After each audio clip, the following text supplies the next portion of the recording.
ವೀಕ್ಷಕರೇ ಅಸ್ಸಲಾಮು ಅಲೈಕುಂ ವರಹಮತುಲ್ಲಾಹಿ ವಬರಕಾತು. ಸೀದಿ ಬಾತ್ ವಿಡಿಯೋ ನ್ಯೂಸ್ನಲ್ಲಿ ನಿಮ್ಮ ಸ್ವಾಗತ. ನಾನು ಅನ್ಸಾರ್ ಅಜೀಜ್ ನದ್ವಿ. ಈಗ ಮುಖ್ಯಾಂಶಗಳು. ಐಟಿ ಮುಖ್ಯಸ್ಥ ಬಾಲಕೃಷ್ಣ ಕೇಂದ್ರದ ಕೈಗೊಂಬೆ ಕಿತ್ತೊಗೇರಿ HDK. ಈ ಬಾರಿ ಮೋದಿ ಅಲೆ ಇಲ್ಲ, ಹೊಸ ರಂಗ ಅಧಿಕಾರಕ್ಕೆ ಬರಲಿದೆ ಉವೈಸಿ ಹೇಳಿಕೆ. ಐಟಿ ದಾಳಿ ನಡೆಯಲಿದೆ, ಸಿಎಂ ನಿಖರವಾಗಿ ಊಹಿಸಿದ್ದು ಹೇಗೆ, ರಹಸ್ಯ ರಿವೀಲ್ ಆಯಿತು. ಫ್ಲೈಓವರ್ಗೆ BMTC ಬಸ್ ಡಿಕ್ಕಿ ಹೊಡೆದು ಪಲ್ಟಿ. ತೇಜಸ್ವಿನಿಗೆ ತಪ್ಪಿದ ಟಿಕೆಟ್, ಕಮಲಪಾಳಯದಲ್ಲಿ ಅಸಹನೆ, ರವಿ ಸುಬ್ರಹ್ಮಣ್ಯ ಕಡೆ ವಿ ಸೋಮಣ್ಣ ಬೊಟ್ಟು. ದಿನಕ್ಕೆ 18 ಗಂಟೆ ಓದು, 21ನೇ ವಯಸ್ಸಿನಲ್ಲಿ ಆಟೋ ಚಾಲಕನ ಪುತ್ರ IAS ಅಧಿಕಾರಿ.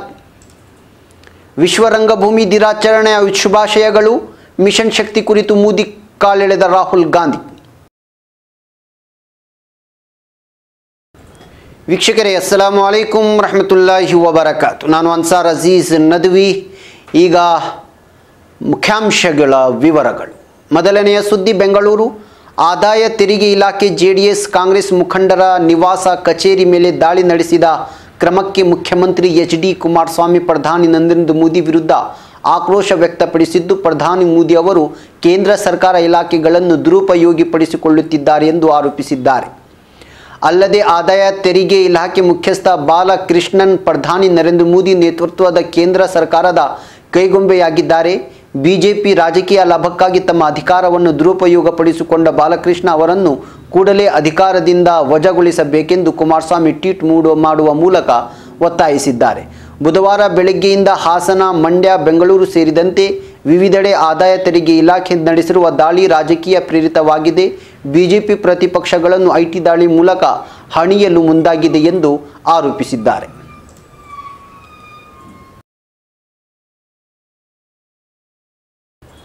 ಈಗ ಸುದ್ದಿ ಹೈದರಾಬಾದ್ನಿಂದ.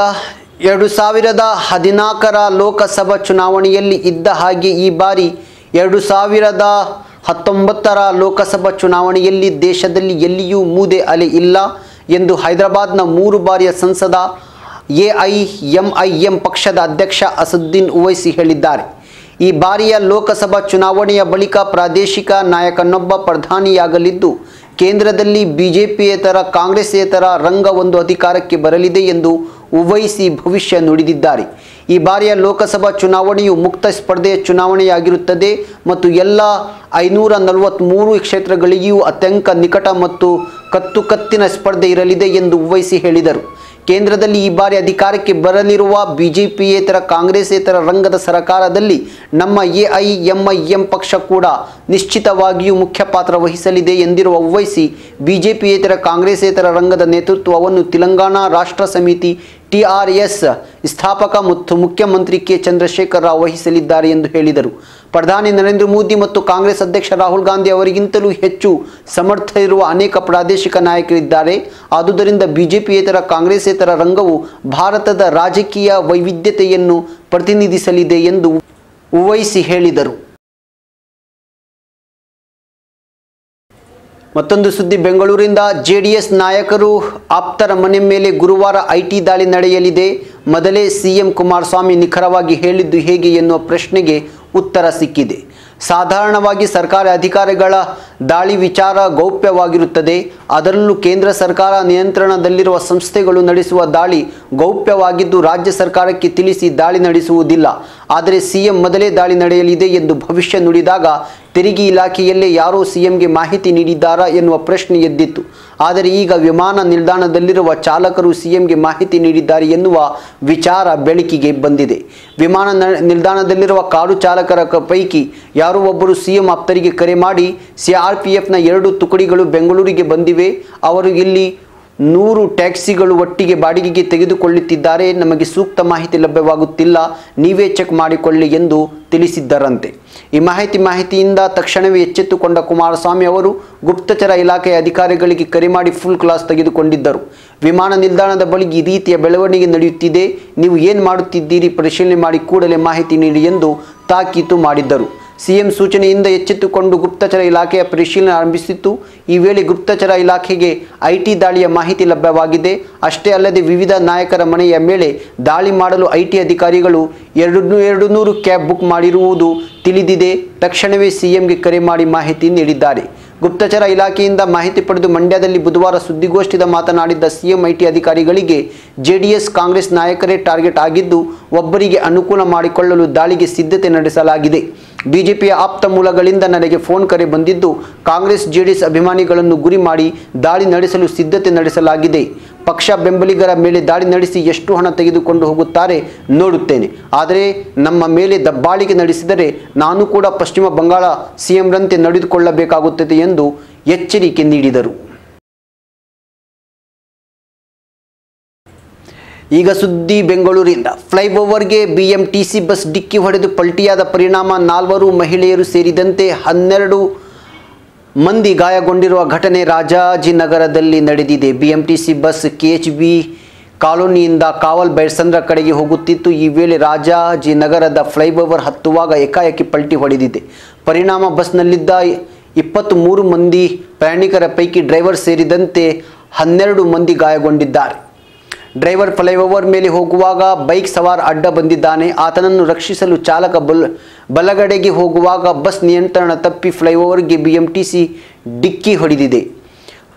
ಕೆಲವು ಪ್ರಯಾಣಿಕರ ಸ್ಥಿತಿ ಗಂಭೀರವಾಗಿದ್ದು ತಕ್ಷಣ ಗಾಯಗೊಂಡವರನ್ನೆಲ್ಲ ಮಲ್ಲೇಶ್ವರಂನ ಕೆಸಿ ಜನರಲ್ ಆಸ್ಪತ್ರೆಗೆ ದಾಖಲಿಸಲಾಗಿದೆ ಎಂದು ಬಿಎಂಟಿಸಿ ಅಧಿಕಾರಿ ತಿಳಿಸಿದ್ದಾರೆ. ಈ ಬಗ್ಗೆ ಮಾಹಿತಿ ತಿಳಿದ ರಾಜಾಜಿನಗರ ಸಂಚಾರಿ ಪೊಲೀಸರು ಮತ್ತು ಅಗ್ನಿಶಾಮಕ ದಳ, ಬಿಎಂಟಿಸಿ ಹಾಗೂ ಬಿಬಿಎಂಪಿ ಅಧಿಕಾರಿಗಳು ಸ್ಥಳಕ್ಕೆ ಧಾವಿಸಿ ಪೂರ್ಣವಾಗಿ ಜಖಂಗೊಂಡ ಬಸ್ಸನ್ನು ತೆರವುಗೊಳಿಸಿ ಸುಗಮ ಸಂಚಾರಕ್ಕೆ ಅನುವು ಮಾಡಿಕೊಟ್ಟಿದ್ದಾರೆ.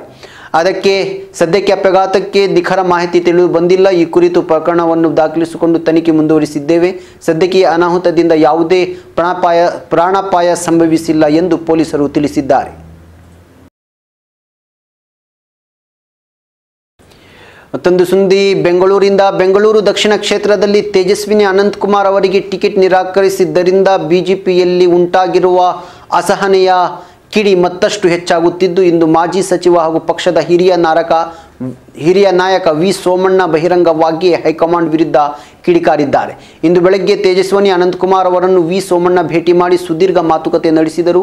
ಬಳಿಕ ಸುದ್ದಿಗಾರರೊಂದಿಗೆ ಮಾತನಾಡಿದ ವಿ ಸೋಮಣ್ಣ, ತೇಜಸ್ವಿನಿ ಅನಂತಕುಮಾರ್ ಅವರಿಗೆ ಟಿಕೆಟ್ ತಪ್ಪಿರುವುದು ದುರ್ದೈವದ ಸಂಗತಿ. ಹೀಗೆ ಆಗಬಾರದಿತ್ತು. ತೇಜಸ್ವಿನಿ ಅನಂತಕುಮಾರ್ ಯಾವುದೇ ತಪ್ಪನ್ನು ಮಾಡಿಲ್ಲ. ಅಂತಹವರಿಗೆ ಹೀಗೆ ಮಾಡಿದ್ದು ಸರಿಯಲ್ಲ ಎಂದು ತೀವ್ರ ಅಸಮಾಧಾನ ವ್ಯಕ್ತಪಡಿಸಿದರು. ಟಿಕೆಟ್ ತಪ್ಪುವ ವಿಷಯ 4 ಗೋಡೆಯ ಮಧ್ಯ ನಡೆದಿದ್ದರೂ ಅದು ನಮಗೆ ಗೊತ್ತಾಗಲೇಬೇಕು. ಶಾಸಕ ರವಿ ಸುಬ್ರಹ್ಮಣ್ಯ ತಮಗೆ ಕರೆ ಮಾಡಿ ಮಾತನಾಡಿದ್ದಾರೆ. ಅವರು ನಮ್ಮ ನೇತಾರರು, ಅವರಿಗೂ ಈ ಬಗ್ಗೆ ಸ್ಪಷ್ಟವಾಗಿ ಹೇಳಿದ್ದೇನೆ.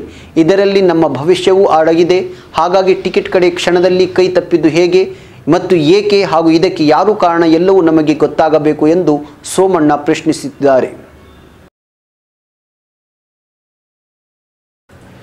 ವೀಕ್ಷಕರೇ, ಈಗ ಸುದ್ದಿ ಲಕ್ನೋನಿಂದ. ಉತ್ತರ ಪ್ರದೇಶದ ವಾರಣಾಸಿಯ ಬಡ ರಿಕ್ಷಾ ಚಾಲಕರೊಬ್ಬರ ಮಗನೊಬ್ಬ ದಿನಕ್ಕೆ 18 ಗಂಟೆಗಳ ಓದಿ ಚಿಕ್ಕ ವಯಸ್ಸಿನಲ್ಲಿಯೇ IAS ಅಧಿಕಾರಿಯಾಗಿ ವಿಶೇಷ ಸಾಧನೆ ನಿರ್ಮಿಸಿದ್ದಾರೆ.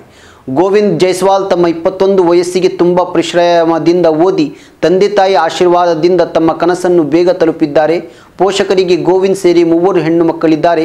ಮಕ್ಕಳಲ್ಲಿ ಕಿರಿಯವನಾದ ಗೋವಿಂದ್ ಕಡುಬಡತನದಲ್ಲಿಯೂ ದಿನಕ್ಕೆ 18 ಗಂಟೆಗಳ ಸಮಯ ಓದಿ ಈಗ ಉನ್ನತ ಹುದ್ದೆಗೆ ಆಯ್ಕೆಯಾಗಿದ್ದಾರೆ. ಗೋವಿಂದ್ ಅವರ ಕುಟುಂಬ ಅಳತೆಯ ರೂಮಿನಲ್ಲಿ ವಾಸವಾಗಿತ್ತು.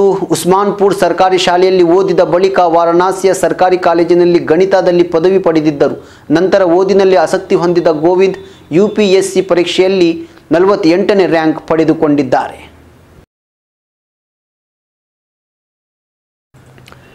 ಈಗ ಸುದ್ದಿ ನವದೆಹಲಿಯಿಂದ.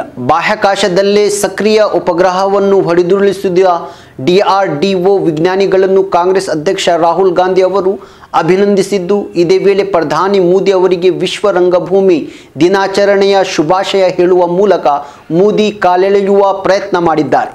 ಬಾಹ್ಯಾಕಾಶದಲ್ಲಿ ಸಕ್ರಿಯ ಉಪಗ್ರಹವೊಂದನ್ನು ಸ್ಯಾಟ್ ಕ್ಷಿಪಣಿ ಬಳಕೆ ಮಾಡಿ ಹೊಡೆದುರುಳಿಸಿದ DRDO ವಿಜ್ಞಾನಿಗಳ ಅಭೂತಪೂರ್ವ ಸಾಧನೆಯನ್ನು ಮುಕ್ತಕಂಠದಿಂದ ಕಾಂಗ್ರೆಸ್ ಅಧ್ಯಕ್ಷ ರಾಹುಲ್ ಗಾಂಧಿ ಶ್ಲಾಘಿಸಿದ್ದಾರೆ. ಟ್ವಿಟರ್ನಲ್ಲಿ ಈ ಕುರಿತು ಟ್ವೀಟ್ ಮಾಡಿರುವ ರಾಹುಲ್ ಗಾಂಧಿ, ವಿಜ್ಞಾನಿಗಳ ಈ ಸಾಧನೆ ನಿಜಕ್ಕೂ ಅದ್ಭುತ, ಅವರ ಸಾಧನೆಗೆ ಅಭಿನಂದನೆ ಸಲ್ಲಿಸುತ್ತೇನೆ ಎಂದು ಹೇಳಿದ್ದಾರೆ. ಇದೇ ವೇಳೆ ಈ ವಿಚಾರವನ್ನು ತಾವೇ ಖುದ್ದು ಘೋಷಣೆ ಮಾಡಿದ ಪ್ರಧಾನಿ ನರೇಂದ್ರ ಮೋದಿ ಅವರ ಕುರಿತು ವ್ಯಂಗ್ಯ ಮಾಡಿರೋ ರಾಹುಲ್ ಗಾಂಧಿ, ಪ್ರಧಾನಿ ನರೇಂದ್ರ ಮೋದಿ ಅವರಿಗೆ ವಿಶ್ವ ರಂಗಭೂಮಿ ದಿನಾಚರಣೆ ಶುಭಾಶಯಗಳು ಎಂದು ಹೇಳಿ ವ್ಯಂಗ್ಯ ಮಾಡಿದ್ದಾರೆ.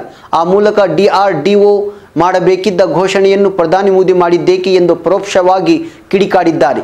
DRDO ಇಸ್ರೋ ವಿಜ್ಞಾನಿಗಳ ಅಭೂತಪೂರ್ವ ಸಾಧನೆಗೆ ಅಭಿನಂದನೆ. Congress sat anti satellite missile ಮೂಲಕ ಬಾಹ್ಯಾಕಾಶದಲ್ಲಿ ಸಕ್ರಿಯ ಉಪಗ್ರಹವನ್ನು ಹೊಡೆದುರುಳಿಸಿದ DRDO ವಿಜ್ಞಾನಿಗಳಿಗೆ ಕಾಂಗ್ರೆಸ್ ಅಭಿನಂದನೆ ಸಲ್ಲಿಸಿದೆ. ವೀಕ್ಷಕರೇ, ಇದು ಇವತ್ತಿನ ಸುದ್ದಿಗಳು. ನಾಳೆ ಮತ್ತೆ ಭೇಟಿಯಾಗೋಣ. ಅಸ್ಸಲಾಮು ಅಲೈಕುಂ ವರಹಮತುಲ್ಲಾಹಿ ವಬರಕಾತುಹು.